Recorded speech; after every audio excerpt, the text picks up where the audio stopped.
What's up, everybody? Welcome to the water cooler with Robert Gillette and Skofi. If you are stumbling across this stream, you're probably like, what the heck is this? We did not promote this. This is our second time with these spontaneous popping into your feeds and encouraging to stop in and say hi. So say hi, everybody. Hi, everybody. Hi, everybody. I'm also going to pop in this little banner. Oh. Stop in, say hi, join us in the chat or on screen. Sam, do us a favor, pop in real fast and introduce yourself. Hi, everybody.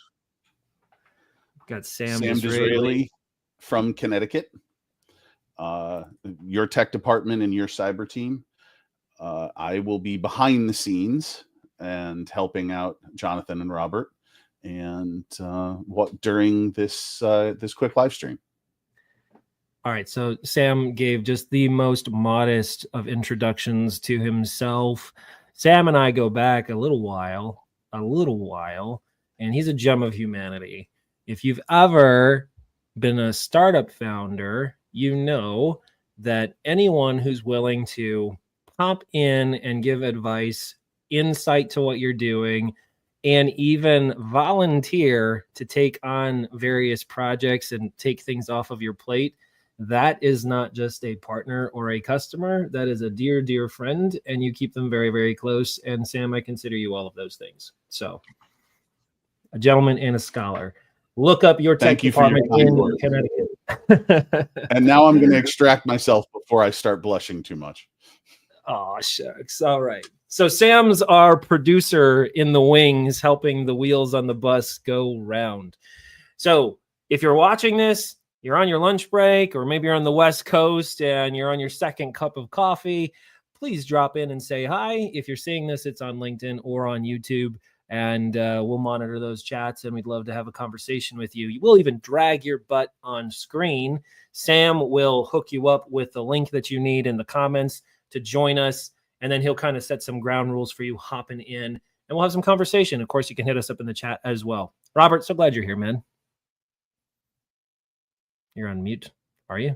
I can't hear your face. I am. So I don't cough into the microphone.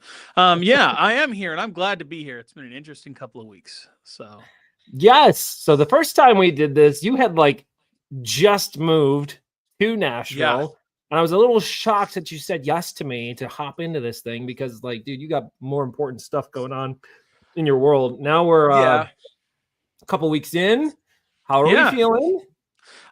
It's been, the work transition has been great. So happy to be here with the team, and just be in an office with people. And as you can see, I painted some walls and put up my old hexagons and got these nice big sound baffles to keep it from echoing. And it's been great. The whole personal thing moving from, completely different contexts, everything, going from the San Francisco Bay Area to Franklin, Tennessee, just south of Nashville, is like if you've had a slider of 8 things that life is about and you just swapped them all to the other side. That's what happened. And so it's been really fun, but really interesting. I have squirrels in my attic, so didn't know that was a thing you have to deal with. So paid to get some squirrels out of the attic. Radon detector told me I needed a mitigation system, so getting that too. And just things you don't have to worry about in the Bay Area. But it's the people are very friendly. I've been having a lot of fun. So not a lot of squirrels in the Bay Area, huh? I mean, not in your ceiling. They're in the front yard, but they're not running around in where you can hear them. So it's a new experience for me. City boy coming to, there's nature here. So, well, I know that you're continuing to adjust and adapt, and we're excited for the new chapter for you. So this is meant to be very casual, low key, but I do want to make it valuable for anyone who happens to stumble across this. So, and Robert, you and I chatted before we went live about maybe some springboards for conversation. And what I had suggested was something to the effect of where perhaps IT providers are missing the mark when it comes to positioning themselves to their buyers. And this all was inspired by actually the other side of the coin for me when I was at ChannelCon a couple weeks ago, and I observed some startup vendors in the space who maybe dropped the ball when it came to positioning themselves to their buyers. And it led to this one domino hit the next, and we're like, okay, we should talk about this. So the place to begin, I guess, would be to establish the challenge or the problem. As you see it, Robert, IT providers and their ability to sell from the vantage point of positioning. Let's triage this a little bit. Yeah. I mean, I can just start talking about the things that I see, when I go out and meet MSPs, or when I connect to them on LinkedIn or whatever. And the very big one is, and I just want to be so gentle with people when I say this, because these people have built businesses they're super proud of, and they should be, and they've worked very hard to get where they are and do what they do, and put together a service offering and people, and like, I get it, and it's amazing, and it's been really hard work, and I'm so sorry that no one cares. They just don't. Like, I feel like, hey, if you say things like, oh, we have the best people, or we have the best tools, or we have a proven process that whatever, like, that's table stakes now. Like, if you can't do that, if you can't say that, if you can't look someone in the eye and convincingly communicate that, like, you don't have an MSP. And so, like, to feel like that's enough to be like, I'm going to beat my competitors and own this market because I do those things, like, I'm sorry. Like, if we were playing poker, that's just the big blind. That just gets you in the game. That's right, dude. I love the kid gloves that you start the conversation with, because I think it's very important for us to take a moment to step back and acknowledge what that entrepreneur, what that business owner was able to achieve. Absolutely. They went from nothing to something. And you know how few people get to say that in their life, in their career? They went from nothing to something. And then that something maybe is evolved into something fairly meaningful. But now you've got this thing. And you're right. There's certain table stakes that must be met. And the baseline assumption of your buyer is that those are in place. And if your default is to rely on those things that got you from something to nothing, from nothing to something, that will also be the things that take you from something to greatness. That's where I feel a lot of folks are finding themselves chasing their tail, and there's smoke coming off the gears a little bit, and they're not sure why they're not seeing progress. What would you say to that assessment? I mean, I think that's really fair. And I think that the stats are really not in the favor of business owners. And we know this, like, it's single digit numbers of businesses that even last a year or make it to $1 million. Like, it's so few. So many people with a bright eye and a business name and a URL go out and start, and they try and fail miserably. And it's really hard to just even get to minimum viable. And so I want to honor that and say, like, that's great if you can do that. If you're like, man, I'm doing $500,000 or $750,000 in revenue, and I got like 3 employees, that's amazing. You should be super proud of yourself. But on the flip side of that coin, you should not expect anyone to honor you for that. That's especially when you're asking them to give you money. That's right. And I can't tell you how many people are just like, they're so frustrated because, like, if only my prospects just understood how much better we are than the competition. I'm like, okay, that's great, but they don't. So why would they give you money? And if they don't, a big part of that is that you're not communicating it very well, and that's not their fault. Right.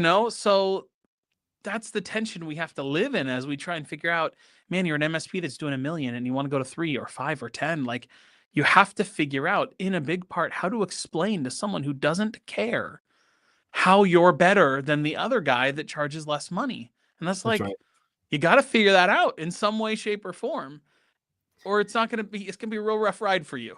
That's exactly right.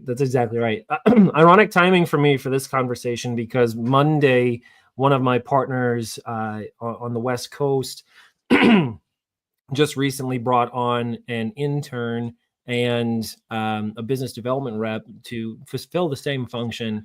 And I'm helping facilitate some of their onboarding and training. And day one was all about kind of defining some stuff in the industry, because these are folks that are fresh to this world. They're early on in their careers, and they're definitely new to the IT services space. So we just like whiteboarded the basics of what is IT services, who buys this stuff, but the bigger question, why they buy. And literally right after this call, I'm going into a 2-hour training session with those two gentlemen, and we're talking about messaging, positioning, and objection handling. And that's a lot to try and tackle in 2 hours. We're definitely not going to tackle it all. But I feel like these courses that I'm taking, these entry-level folks, a lot of folks who've been in the industry a long time would benefit from, because you're right. Positioning is so much, it's everything. Like, you're asking people to give you dollars, precious dollars. They're already spending those dollars, by the way. There's almost always an incumbent when you're an IT provider, whether it's a current provider, it's on-site IT, or literally just the status quo that your buyers decided to live with. Yeah, Susie in the front office is not perfect, but she rotates a password when we need her to, whatever. Yeah. So what's the answer, Robert? What do we believe is the answer to this positioning problem? Yeah, the answer to the positioning problem is, come hell or high water, you got to find a way to communicate how you're different. That's right. And this is a tough part for technical people a lot of the time, because summaries, by their very definition, are acts of omission. So, like, to summarize what you do in a simple way, by its very definition, takes out truth. So you have to be very careful about that. You have to understand that, like, if I'm going to summarize what I do, I have to, first of all, take out stuff that might be important to get to the heart of it. And then the other part of that is, then you have to make it interesting. So you can't just take out the unimportant bits. You have to leave in the maybe not as important bits so that you can be different. And so, like, for instance, we're going through this at the MSP Growth OS, and we're really trying to figure out, how do we explain this to someone? We're not just a growth community. Okay. So, like, one of the ones, and this is just for people on the thing, I don't know if this is what we're going to market with, but we're playing with this idea of that we actually we make a sales engine, and like almost like a sales manufacturing process. You put money in, it goes through the conveyor belts and the machines and the stampers, and out the other side comes new client revenue. And like, we know how to make that machine. We know all the parts and all the levers and all the buttons so that you can do that. And of course, there's incredible nuance involved in what I just said. And doing that is incredibly complicated. But the hope is that by saying that little bit, I get permission to explain it for an hour. That's right. And so when we're talking about how is your MSP different, we have to, like, what is your 2-sentence version of something that isn't the whole picture, but is unique enough that you buy attention to explain the rest? That's right. If you're watching this right now or watching the recording back later, I would be curious to learn from you, the viewer. Okay. Do you agree with what Robert and I are saying, our perception of it? If you are one of those few who feels like you have actually built a growth engine in your IT services business and it's working for you, we want to hear from you, especially. But if you're one of those IT providers who finds themselves in like the status quo we've articulated so far, where, man, I feel like I get the words out of my mouth, we do IT support for small businesses, and I feel like I've already lost them, right? Tell me the things you've tried. Tell me your own self-diagnosis as an IT provider, the things that you feel are working or not working. And is this idea that Robert is suggesting, like a repeatable growth engine, sales engine in your MSP, is that a pie in the sky dream that doesn't exist? Or what do you feel would need to happen for that thing to be a reality? So we got our producer, Sam, who's on deck. You'll be invited to join us on screen to ask your question. Or if you're shy, feel free to just drop it in the chat. But we'd love to see your face and get you involved in the conversation. This is meant to be a collaborative, open invite to anybody in the channel who has insight here, because we all learn better when we collaborate on these things. While we're waiting for our first guest to pop in, Robert, you said something really key. In your positioning, especially with a cold prospect or an FTA, this is your kind of early on in the process, and you're still trying to gauge maybe qualification, and you're trying to Mhm. like earn that next piece of conversation.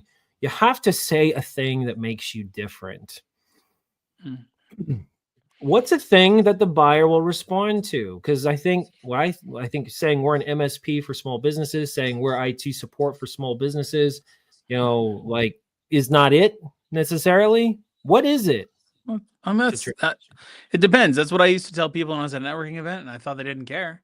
I'd be like, "Hey, what are you doing?" I'm like, we fix computers and stuff." Like, nah, no one really wants to talk about it. What do you do? And like, yeah, if the people that really want to talk about it would self-identify, I'm like, no, I am interested, and like, okay, we'll talk a little more.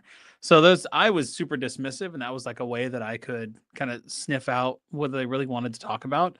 But Right. I have this idea of, I used to call it referral seed planting. And it was just like this. So here's a little hot take for any of you that are in any way involved in new client revenue. When you're talking to someone who might be able to refer you business, I don't want you to ever answer you're fine ever again, or doing well, or I'm wonderful, or living the dream. It's a wasted opportunity because in every human interaction, someone's going to go, "Hey, Robert, how you doing?" And I can go, "Living the dream." And it's wasted. Just no one cares. But I could also tell a quick story that shows what the good looks like. So someone says like, "Hey, Robert, how you doing?" I'll go, "Oh gosh, it's been a crazy day. I got 3 referrals today. Haven't even followed up on them yet. How are you doing?" Or, "Robert, how are you doing?" And be like, "I just got back from a mattress company's office where their IT guy is getting arrested because when they went to go fire him, he took the server to his friend's apartment and said, 'Good luck firing me,'" which by the way is a real story.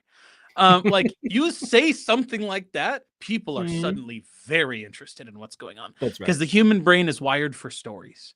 That's And right. so, like, just as this is maybe not the question you're asking, but it's kind of where my brain went. It's this idea that whether you have a perfect dialed in, we work for this niche and this is what I know they care about. Humans generally love stories. So if you really don't know what you're doing and you have no idea how you're different, I bet you've got some cool stories with some really gory details that are a really great place to start. That'd be my first thing. And my second thing is I think Skofi, if I remember correctly, has a service where he'll go out and actually ask your clients what they think is important about what you do. And That's they right. might just do all the hard work for you.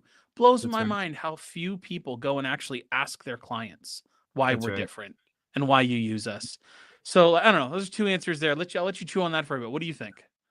Well, first of all, I'm flattered that you mentioned that thing that we provide. Yeah, in the beta, we do sit down with our partners' customers, the ones that are willing to trust us with that. And that's not lost on me that's not a small thing to bring an agnostic third party in to sit down and hear about the warts and the bruises, but also the success stories and everything. But it's incredibly valuable data, especially when I get to sit down with your top 5 customers who you love, right? And the ones who very likely love you back, right?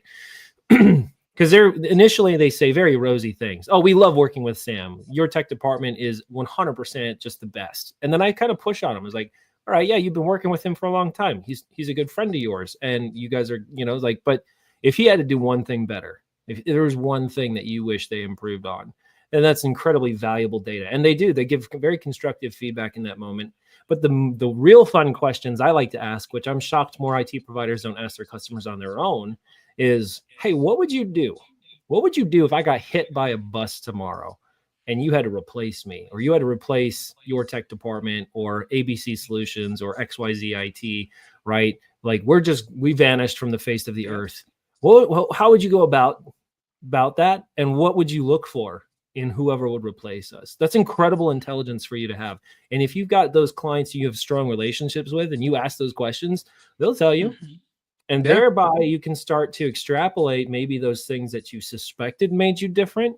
You'll probably also learn some of the things that make you different that weren't even in your head. You're going to think Yeah. it's like, "Oh yeah, I'm a really great technologist. We're very, very competent." But that may not be the thing they care about, like, as much as you think they do. Okay, so that's Yeah. the first thing I would say.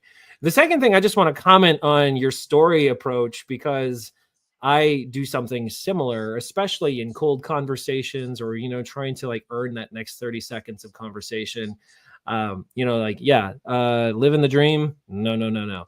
when I for cold calling, especially if you ever find yourself in a situation where you're making a cold call, one of my favorite things to do as an opener, and people sometimes groan when I suggest this because it feels so obvious and maybe bad advice, but it is good advice in my experience. Yeah, you ask the prospect how they're doing. Okay. Now, the social contract that is unwritten, but we all kind of comply with, is when someone asks you how you're doing, generally, especially if it's a stranger, what response might you get, Robert? Yeah, they answer and then they ask how you are. That's It's exactly called where The I'm Law going. of Reciprocity by Cialdini in his book Influence. That's 100%. right. So even though I fully expect them to say, I'm fine, I'm okay, I'm doing all right, whatever, maybe they'll say something snarky. Actually, that's a benefit if they do. But the law of reciprocity there, they're going to ask me, how am I doing? And in the first 5 seconds of the call, I just got a question from my prospect. Now, it's a surface level question that they're not expecting a meaningful response to. My goal in that moment is to say a sequence of words out of my face that no one else will say to that person today. Yeah.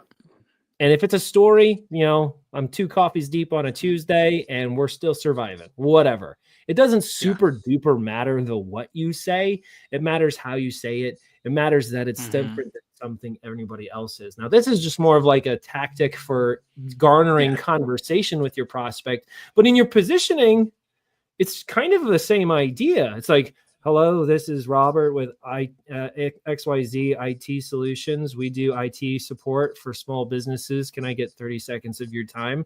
And you're not going to get that 30 seconds. And you probably didn't even get the end of that sentence before they hung up on you.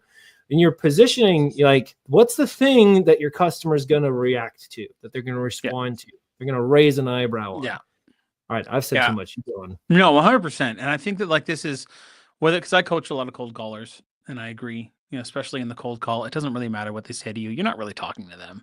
You're talking to like their AI bot that is just trying to figure out if you're a salesperson so they can hang up on you without feeling like a bad person. Like that's common. I think that's just the way the world works now. But it all comes down to whether you're talking about the cold call or it's a networking event or it's what goes on your website. There has to be something about you that another person can't just say they do. Otherwise, you're kind of stuck. And I remember, so I used to work for a large MSP, 30 million in revenue. We were huge. We had like hundreds and hundreds of clients. And I remember I was meeting with 180 person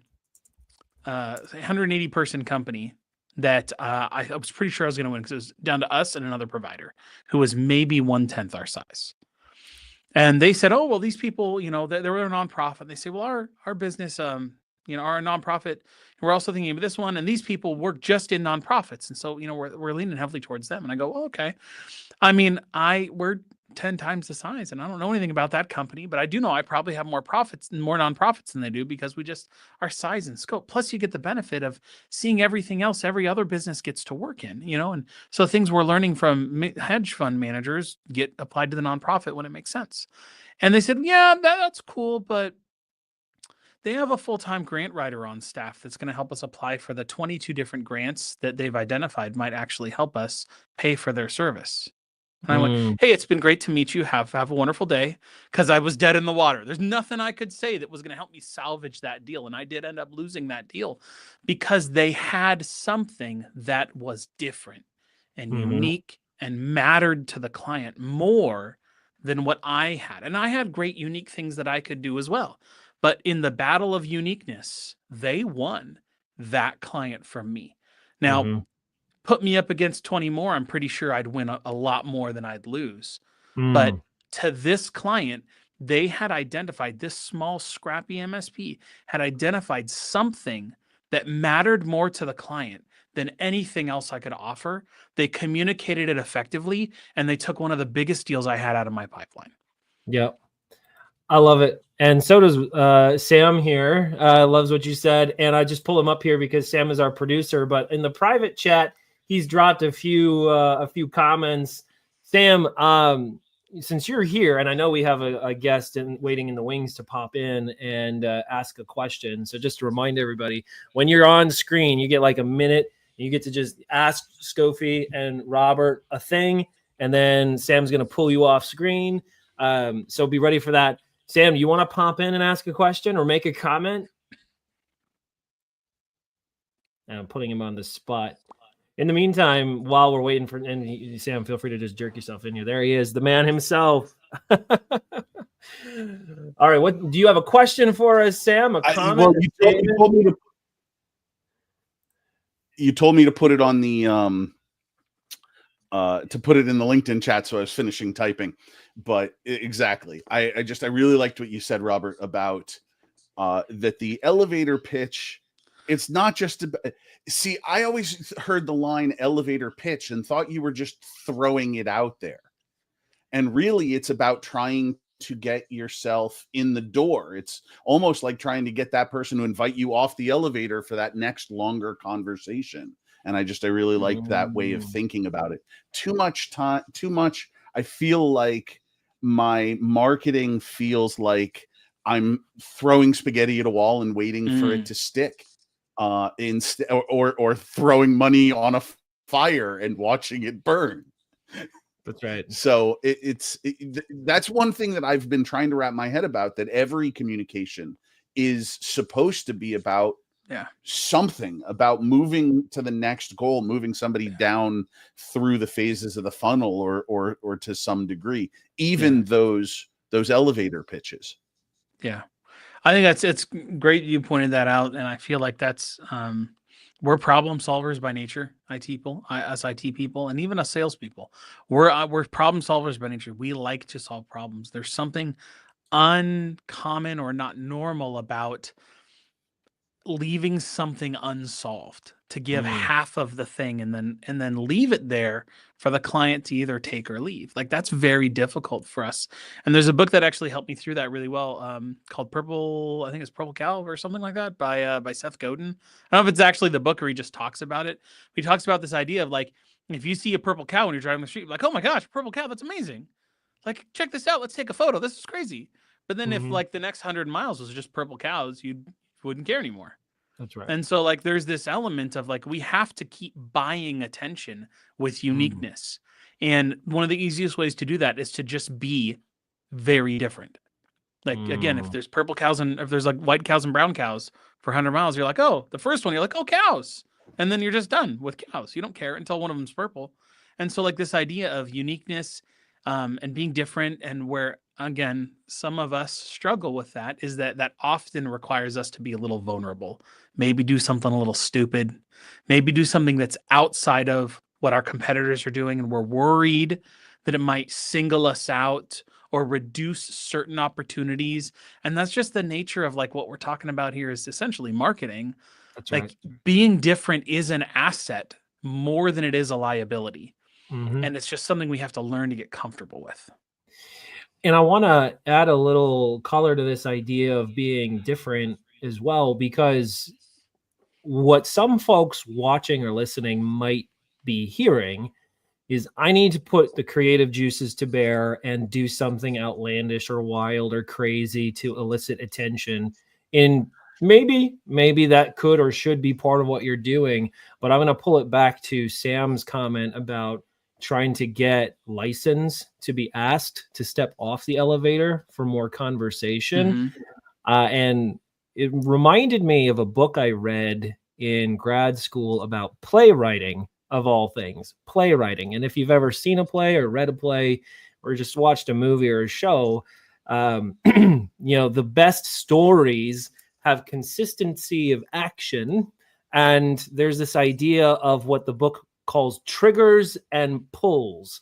And a dramatic action consists of an inciting moment.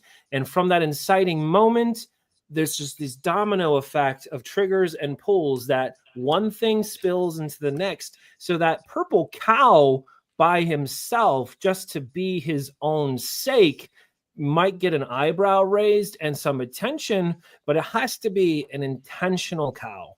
100%. Be an intentional cow. That cow is going to lead you to the right pasture where you want your prospect, your customer to go, your customer to be. See, that was what I was going to ask about, because I don't know about you guys, but I have gotten absolutely blitzed over the last 3 weeks by Alex Hermosi's trying to launch his new book. Have you guys seen this? I have. And obviously, I'm sure you know Hermosi, even if you haven't seen the latest advertising. But you know, his entire identity is whether he's trying to be the purple cow or the peacock or whatever, you know, analogy you want to use. You know, somebody who, I mean, wearing a nose clip, a breathing strip at all times. I don't get it. You know, he's obviously, and obviously he's been successful. He's written a number of successful books, I think. And he's pretty high up there in the sales and advertising, you know, ethos. But I don't necessarily get it. And if I'm trying to be professional and also be friendly and approachable and also, you know, be noticed and be different, I don't know how to do all three of those things at the same time. Yeah, this is a really great I love that you're bringing this up, because if you tried to be Alex Hermosi, you'd fail miserable. You'd fall flat on your face, because that's not who you are. It's not authentic to you or the service you provide.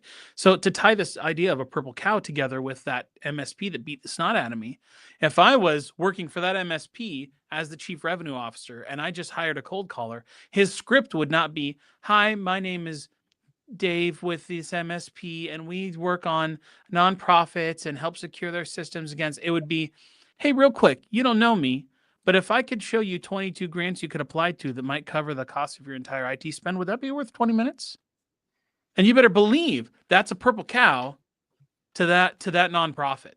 That's right. Now, is that the whole story? Is that the product? Is that, no, of course not. That's not the point. The point is that statement will more than likely buy a 20-minute meeting, which turns into an hour meeting, which turns into a cybersecurity assessment, which turns into a new client. That's right. And so that's that idea of the purple cow. Nobody's selling purple cows. The idea is a purple cow gets your attention for just that moment. And then just like what Skofi said, what comes after the purple cow is the rest of the business. That's right. But when we're talking about how can I just grab someone's attention and show them that I'm different, that's a purple cow. You got to find one or build one or make one. And then you have the whole rest of the job after that. That's right. You got to start with, how do I get their attention when they don't want to pay attention to me? I want to piggyback off that, Robert, because Sam, your question's like, well, how you're basically asking, how do I do all those things, be all those things? And then Robert's saying, well, definitely don't be this other guy, be you. But here's a tactical, practical piece of advice that you and any other IT provider can take and run with it. I'm not saying it's easy, but it is simple. Okay. So I'm going to say this phrase: where thy prospect is, there thou shalt also be. So first of all, if your cow is purple, means nothing if it's never seen. If it's in the wrong pasture or your people are in a different state, right? The people you're trying to reach will not see your purple cow. It doesn't matter the color of your cow. Maybe you just have a brown cow and it looks like everybody else's, but brown cows get clients too. But the brown cows that get clients are the ones that are seen, the ones that are present where their buyers also are. And what does that include? That includes the professional associations they're members of. That includes the clubs that they participate in. That includes their physical offices, the conventions they attend. It includes their voicemail, their inbox, their LinkedIn, everywhere your prospect is. Now, there's ways to do all of those right, and there's ways to do all of those wrong. But the simple answer to how is to start pursuing being present in those areas. And you want to know what you're going to learn. Once you start making an effort to be present where your buyer is, you're going to learn what they respond to, because you're going to see it. You're going to see them respond to others. You're going to feel them respond to you. And now you'll know maybe it's not purple. Maybe it needs to be mauve. Maybe it needs to be a fluorescent, turquoise. Is that a color? Sure. Sure, why not? I get what you're saying. Like, there's only one business in the world that I know that is, if you build it, they will come, and it's the people that build those little things that shoot lights into the sky that go like this. Because when you see those, you go to those, you're like, I wonder what it is, and that's the only one I know of in the world that if you build it, they will come. For the rest of us, that you build it and then you have to tell people about it. And again, if people aren't paying attention to you as you go tell them about it, you got a marketing problem. If you're just not telling people about it, you got a sales problem. And somewhere in there is kind of how that MSP's got to figure out how to grow.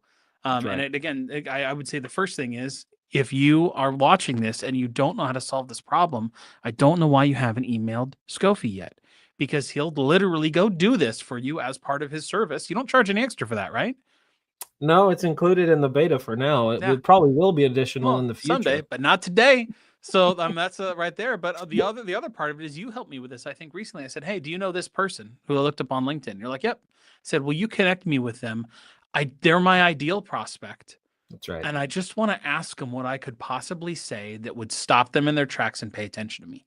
And that person spent an hour on the phone with me because he was so interested in sharing his opinion about sales and marketing and MSP growth like companies that he did. He spent an hour telling me what someone like me could say out into the universe that might stop him in his tracks and have him pay attention to me. And that was incredibly valuable. And all you have to do is just ask other people. They'll tell you. That's right. Yeah. As we kind of wrap up here, because we are going to have to wrap up here real soon. Your point is absolutely spot on. Generally speaking, most people in your world, in your sphere of influence, or those that influence you, want to be helpful. They want to see you succeed. Most people, right? We're going to put the haters in their own little sad, miserable bucket and give them zero attention. Everybody else is rooting for you somehow, some way. They just don't know how to root for you because you never asked them. You never said, hey, this is where I'm at, and this is what I need, and I don't know how to get it, but I think you might have some ideas. And you'll be amazed at the doors that open to you just because you had the courage to maybe be a little vulnerable and ask. So be where your prospect is. Be the purple cow in the room. And don't be afraid to ask them if purple is their favorite color or if you should probably be pink or something else. I don't know. How else would you summary. I'll go with that, Robert? Yeah, no, that's fantastic. I just feel like this, and then the last thing I'd say is, like, don't feel like you have to have this all figured out. That's right. On your own. Like, this is not a build it and they will come. Like, go ask people. Ask anyone that will listen, and they'll help you figure out if what you're doing is weird, if what you're doing is too strange.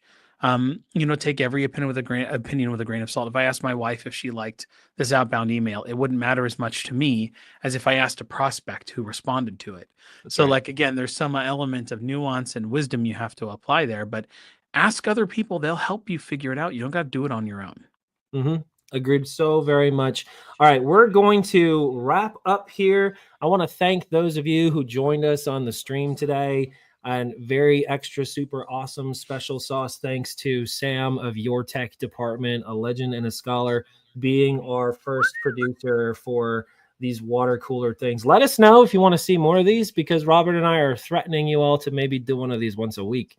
And if that threat is scary to you, mostly once a week, I'm sure we'll skip a few. Yeah. Listen, this was a spontaneous thing, and it was initially meant to be, and we want it to continue to be so. And Robert and I are both very busy folks. But as we're able to create these things for you, let us know what you'd like to see. All right, Robert, always a pleasure. Sam and the Wings, thank you so much. I'm going to end the stream, and we'll catch you all at the next one. Take care.